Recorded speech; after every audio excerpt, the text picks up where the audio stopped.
Hello everyone. So today we're going to talk about starseeds and human connection. So how can we have better human connections? How we can really get along with our fellow humans. We as starseeds, we're living in these human vessels. Let's start with that. How can we better get along with other starseeds? Because even though we're all starseeds, we probably are still going to have some situations that may be uncomfortable. We could still get into quarrels with other starseeds, right? Even within the starseed community, there's a wide variety of people. Personally, I think that is quite beautiful, and of course, we all have our own sort of ethics and morals and whatsoever. We've got all of these things that we follow, right? And then there is like this, of course, there's like this bigger spiritual community as well. And so I want to definitely focus and hone in more on this starseed community. There's a lot of different kinds of people here. One key factor that differentiates us from the rest of the spiritual community is that we tend to have our very own unique paths, and we tend to feel very different in society. And whereas in the spiritual community there could be people that were perhaps always very successful in something that they were doing in their life previously, so they could be very wealthy people that then wanted more from their lives, and they became very spiritual, and they found a spiritual community. On the opposite of that, so to speak, the people that aren't that wealthy and they just want to cultivate spirituality. And I do believe there's also these kind of people in the starseed community, but what tends to draw people into the starseed community is, first of all, the galactic connection. Okay, so people who don't necessarily feel weird about contacting extraterrestrial beings, people who have always felt a bit different in their lives, in their circles and whatever. So those are the people that tend to find themselves into starseed community. We want to remember that, because we all sort of come with that understanding into our community. Like there can be all kinds of different traumas associated with that. So not all of our traumas are the same, first of all, right? Not all of our issues are the same, but we might still have similar issues. And what we want to remember here is to, first of all, heal those traumas, heal every wound that we have, just go through the healing process, because that allows us to see things a lot more clearly. That allows us to really feel within our hearts what is going on within each interaction. And this also kind of leads into the next sort of part, which is just remember that whatever connection that we are dealing with, whether that person is a starseed or not, we can still cultivate that heart-based presence within that connection, within that communication, within that situation. And that will also allow us to approach things with much more compassion and empathy, as well as just our authentic selves, right? Because our high heart is where our truest essence, our truest self-expression comes true. And obviously, like, having all of our chakras clear and healed and balanced and whatnot is also important in regards to that true self-expression. Just remember that even in the starseed community, we are different for a reason. We are not meant to be these copies of one another. We are supposed to express our truest essence here. We want to be really careful about things that start to feel like cults. There can be these sort of cult-like situations among some crowds, and this can definitely lead into a lot more trouble than it's worth. And this can easily lead into, what is the word, dogpiling, for example. So people can easily start to attack certain people, get very hostile within those environments.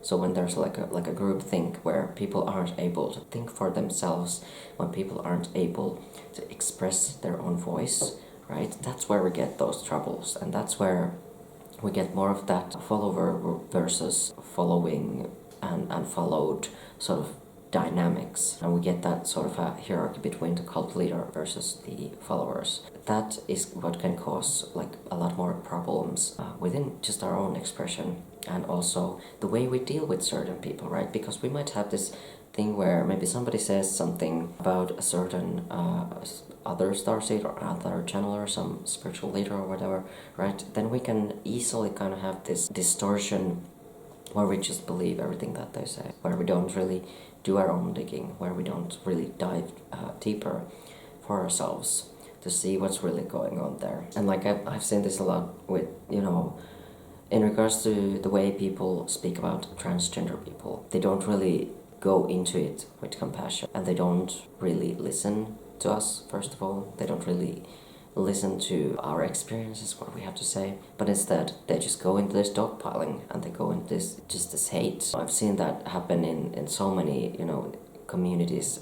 It's, in the Ascension community, in the Starseed community, and even on the greater spiritual community. And I do believe there's like a reason, of course, for this. I have made a video all about when hateful egregores infiltrate channelers. I have received good feedback on that video as well. I will also link that below, at least, so that you can kind of get an idea on what I believe is behind this. But it could also just be that those people are allowing themselves to be hateful. That's not really a good approach with any kind of connection, with any kind of communication, with anyone. So if you're allowing that hate in your energy field, then don't be surprised if it comes right back to you.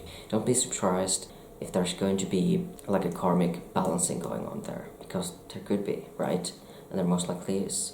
And I'm not saying that that makes it right by any means, but it's also not right for people to hate anyone. I can actually understand why people hate, and this is because I have been there like a long time ago. When I was a teenager, I had this period of time when I was actually quite hateful. That was because I had a lot of pain inside, and I didn't know how to channel it properly. I didn't know how to deal with this pain that I was feeling inside, all of the trauma that I had, all of the disappointments in life that I had, all kinds of crap that had been going on. So what then ended up happening is that I actually got hospitalized for severe psychotic depression. That actually changed my life for the better, because I was able to get proper treatment, I was able to get therapy, I was able to heal from all of this. There's certain things that I remember that my therapist at the time, who I went to see for like I think 4 years, said to me that I still remember, that is very useful. Moving on from this,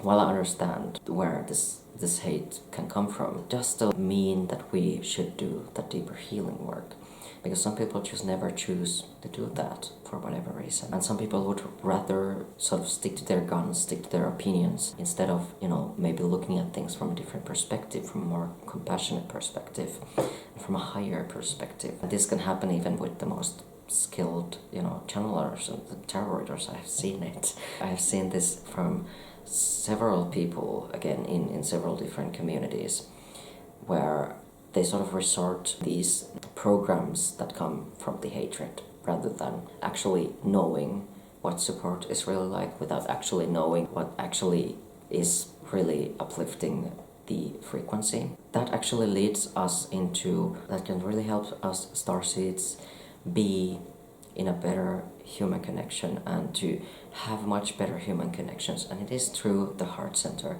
it is through the higher self, and understanding that there is divine essence in each and every one of us. When we start to see that behind all of those traumas and wounds and behaviors, whatever they are going through, all behind all of that programming, there's still a soul, there's still a heart, there's still a higher self, a divine essence there.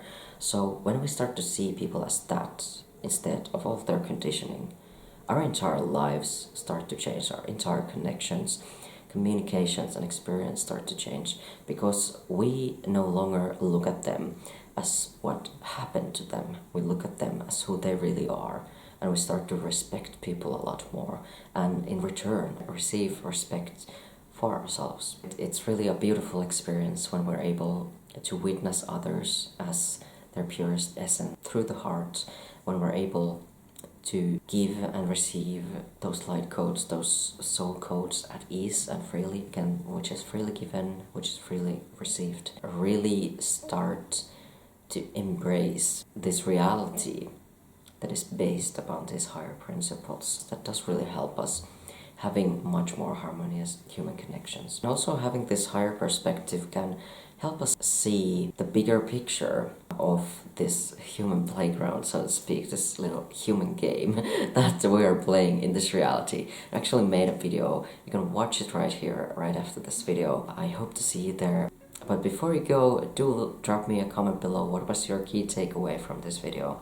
I'll see you in the next video. Stay inspiring. Bye.